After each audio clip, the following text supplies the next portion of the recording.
1991년 10월 운남성 소재 교도소.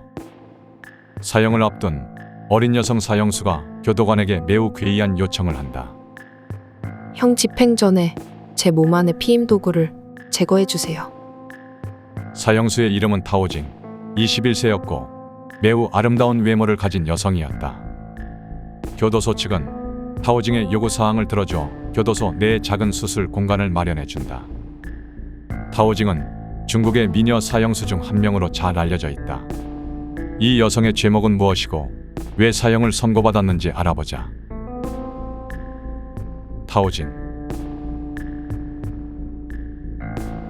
타오징은 1971년 운남성 루이리시에서 일남 이녀 중 막내로 태어났다. 그의 아버지는 평범한 노동자로 일했다고 전해지는데 얼굴이 매우 잘생겼었다고 한다. 아버지는 얼굴값을 심각하게 하는 남성으로 여성 문제를 많이 일으켰으며 그로 인해 그녀의 어머니와 다투는 날이 많았다고 전해진다. 어느 날 타오징이 학교를 마치고 돌아왔는데 그의 아버지와 이웃집 아주머니가 집 침대에서 알몸 상태로 있는 것을 보았다. 이 사건으로 가족들은 마을에서 살지 못하게 되었으며 어머니와 아버지는 이혼을 하게 되었다. 이후 어머니는 홀로 일하여 가정을 꾸려나갔다. 일련의 사건들로 타오징은 반항적인 성격을 가지게 되어 중학교 시절부터 술과 담배를 하는 등 비행을 일삼았다고 한다. 또한 아버지를 닮았는지 나이를 먹어감에 있어 얼굴이 매우 예뻐졌으며 또래 여자아이들 대비 키도 컸다고 전해진다. 이러한 외모로 많은 남학생들 사이에서 인기가 좋았다고 한다. 첫 남자. 인기가 많았던 타오징이었지만 그녀는 아무나 만나지는 않았다. 고등학교에 입학하고 타오징은 학교에서 매우 공부를 잘했던 남학생과 사귀게 된다. 둘은 뜨겁게 사랑했다. 때때로 학교를 제끼고 데이트를 했다고 전해지는데 이로 인해 남자친구의 성적은 많이 떨어질 수밖에 없었다. 결국 남자친구는 지역 삼류대학에 간신히 합격했고 타오징은 그 어떤 대학에도 합격하지 못하였다. 대학에 합격한 남자친구는 그에게 마지막 인사도 없이 홀연히 사라지며 잠수 이별을 하였고 그렇게 타오징은 3년간 사랑했던 남자친구와 허무한 결말을 맺게 되었다. 이에 타오징은 매우 큰 충격을 받았다고 전해진다. 이 무렵 그녀의 어머니도 일을 하다 부상을 당해 더 이상 일을 할 수 없는 상태가 되었고 타오징은 사회 전선에 뛰어들게 된다. 이에 타오징은 시집갔던 언니와 형부로부터 일부 금전적 지원을 받아 미용실을 열어 운영하게 된다. 파리들. 1990년 초 타오징이 운영하는 미용실에는 타오징의 얼굴을 보기 위해 찾아오는 남자 손님들이 많았다고 한다. 이들은 특별히 머리를 손질하지 않고 단순히 머리를 감겨달라는 요청만 하였다. 그런 손님들 중 일부 손님들은 다른 은밀한 서비스 요청을 하는 일도 빈번했다고 한다. 하지만 타오징은 이런 손님들의 요청을 모두 거절하였고 오히려 무안을 주어 쫓아내는 경우도 많았다고 전해진다. 어느 날 여느 때와 같이 머리를 감겨달라고 요청한 손님 중 한 명이 타오징을 더듬는 등의 행동을 했고 이에 타오징은 매우 불쾌해하며 손길을 뿌리쳤다. 손길을 뿌리치는 타오징의 행동에 그 손님은 심하게 화를 내고 가게에서 난동을 부리기 시작했다. 그때 옆에서 자기 차례를 기다리고 있던 잘생긴 남성이 난동을 부리는 손님에게 완력을 사용해 쫓아냈다고 전해진다. 난동을 부리던 손님은 더 난동을 부리지 못하고 잘생긴 남자의 기세에 눌려 도망치게 된다.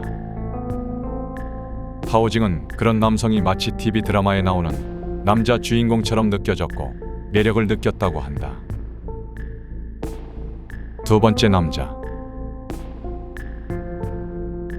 드라마 속 주인공처럼 타오징을 구해준 남성의 이름은 양보였고 미얀마 사람이었다.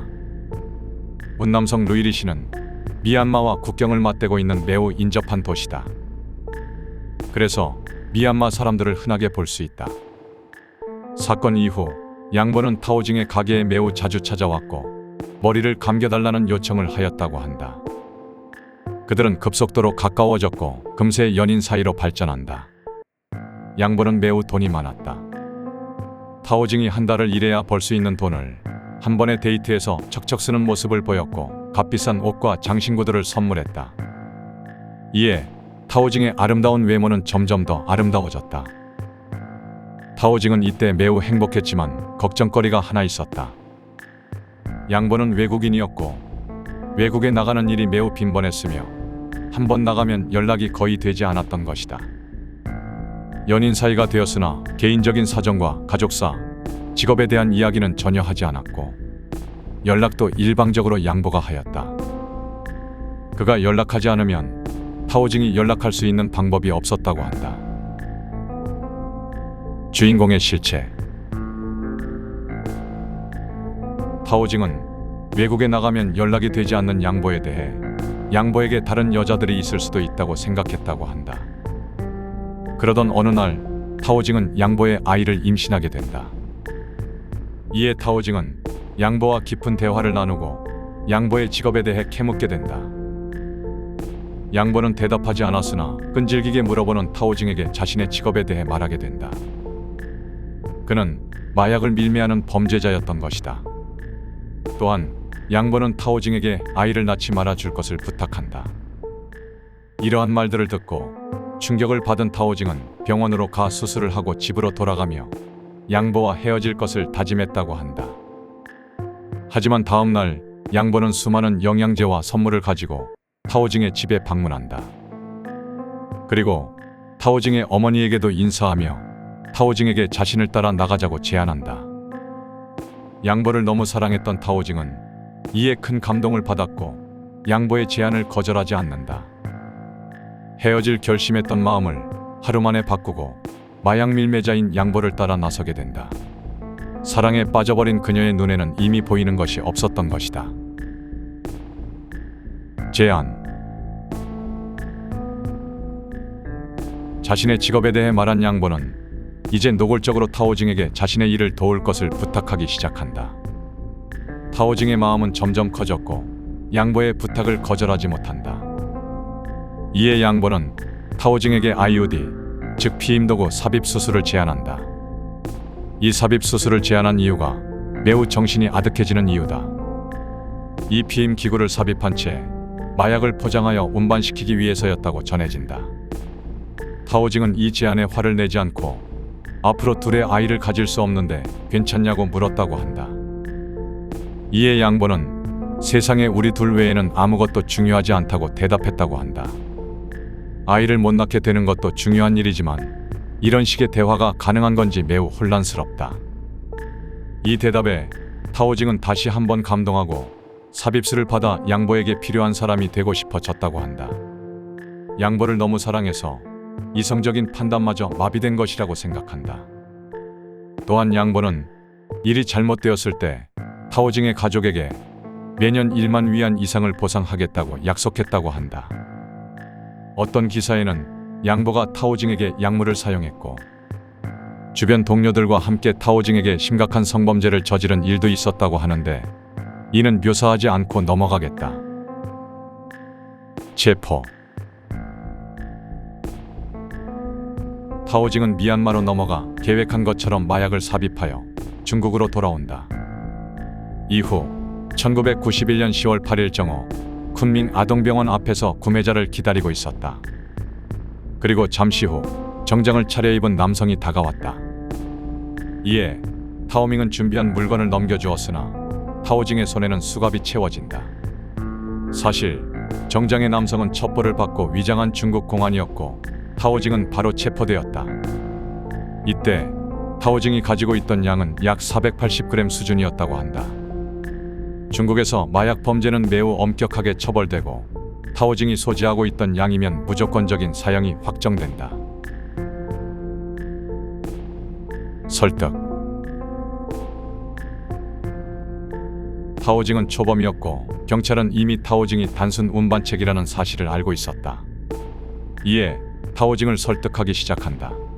다른 조직원들의 정보를 넘기면 타오징은 사형을 면할 수 있었고 약 10에서 15년 정도의 징역, 운이 좋다면 집행유예로 끝날 수 있다고 설득하였다.